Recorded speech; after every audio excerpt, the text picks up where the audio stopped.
Hello, my name is Jason Owen. Welcome to my episode recap for episode 15 of Mobile Suit Gundam Iron Blooded Orphans. That episode is titled Trail of Footprints. And so in this episode, we have a pretty big turn for Fumitan right here, revealing herself to be a sort of informant and a mole inside Tekketsu, in that she was trying to set up an assassination for Kudelia, but it turns out the masked man wasn't the assassin, I guess, because there's this masked man. He shows up in the beginning and doesn't really say much. He only comes up in the end, for the most part, to reveal Fumitan's true goal of being a Tekketsu and with Kudelia, and nothing else comes up with that. I thought he was going to be the assassin that was going to kill her, but he kind of just lets her run off trying to find Fumitan, and the next episode is all about Fumitan, getting her backstory and seeing when she became an informant and why she decided not to go through with her plans in order to be friends with Kudelia and be more closer to her. Definitely Kudelia feels a lot closer to Fumitan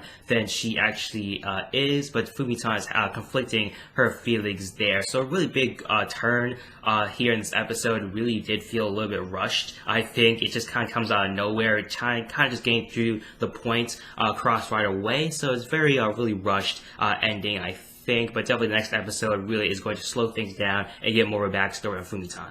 It's all felt rushed because we kind of predicted what was happening to Biscuits. Even anyone else could have figured out that Saverin, his brother, was going to sell out Biscuit and Atra. The big surprise, I guess, is that Atra said that she was Kudelia and she was tortured for information on the rebel plans. And for some reason, they believed Atra when she said that she was Kudelia Ina Bernstein. I guess no one's ever seen Kudelia before or even got some sort of description of her, because we've seen her in the beginning of the series make these speeches for Mars independence and being the symbol of hope for the people of Mars and Earth, as well as we do see with the rebel workers. But however, I guess people don't know what she looks like for some strange reason. Even, I guess the workers even asked if Meribit was of Kudelia as well. So I guess no one knows what she looks like, even though she made these public speeches, what seems to be public speeches. I guess, maybe these weren't so public as I thought they were. I guess there were more private speeches in front of the whole government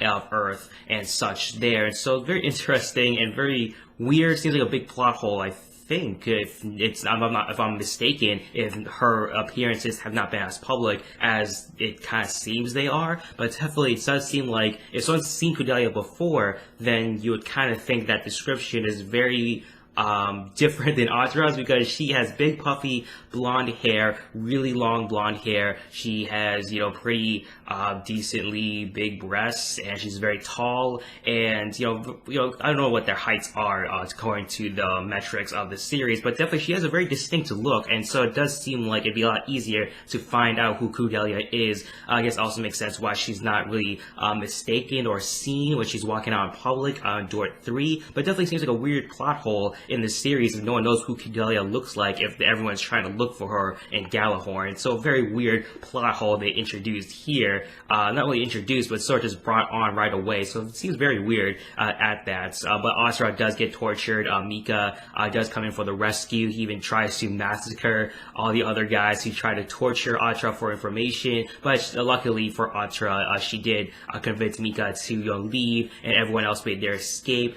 Sovereign tries to get one last-ditch effort to have Biscuit help him out, because he is supposed to be the mediator between the workers and Galahorn, or just whoever on higher ups. Definitely Sovereign is really much more closer to the higher ups, and so Biscuit, looking up to his brother at one point, he really out of his brother because he allowed himself and his sisters to run off with the grandmother on Mars, and Sovereign not really looking to know much about his brother. Even Biscuits tried to connect with him a little bit, saying that, hey, Cookie and Cracker are now 8 years old, they're working with grandma over in the farm. He didn't really care, and so it really hurt Biscuits a little bit there. And again, more of the family aspects of the series here, not only with Akihiro and his brother, but also Biscuit and his brother as well, seeing a different sort of dying out of their relationship here, instead of his brother dying. He might die, I never know. He did fail in his job, but still they did separate and they failed to connect in any sort of way.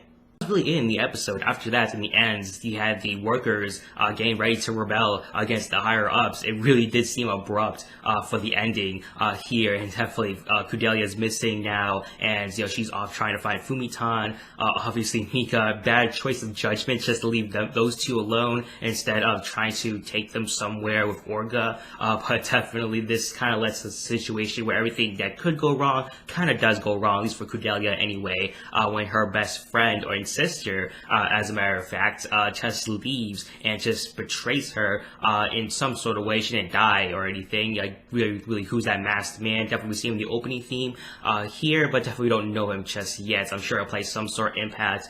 Maybe next couple episodes. I don't know what the exact next episode, but still in the future, the series, he'll probably play a bigger impact in some sort of sense. So I'll have to wait and see that there. But as for a rating for this episode, I'll give this a 6 out of 10. It was really a strong episode. It really felt abrupt, especially the ending here. The worker rebellion, we didn't really care too much about that. We barely got to know the workers, just the fact that they're so relatable to our Mars guys back in the way they're treating CGS. But other than that, there's not really much of a connection in terms of an emotional level to these workers. We don't really care about them just yet. Just more of the reveals of family with Sovereign and Biscuits, and also with another family of sorts, with Atra sticking up with Kudelia, trying to help her out, and Kudelia really heartbroken by the betrayal of Fumitan. And definitely the next episode is titled after Fumitan, and so we'll see a lot more of her backstory, and so that's a really good character development thing there for her character, because we don't really know much about Fumitan just yet, and so really excited to see her backstory and see how they construct that, and her reasonings behind being an informant for Kudelia and trying to get her assassinated. What did you guys think about this episode? Put your thoughts and opinions in the comment section down below. Also, don't forget to rate this video, subscribe to my channel if you haven't already, or just share this video as well. It really helps me out. I really appreciate that. Thank you for watching my episode recap for episode 15 of Mobile Suit Gundam Iron Blooded Orphans. That episode is titled Trail of Footprints. Always have a nice day. Bye bye.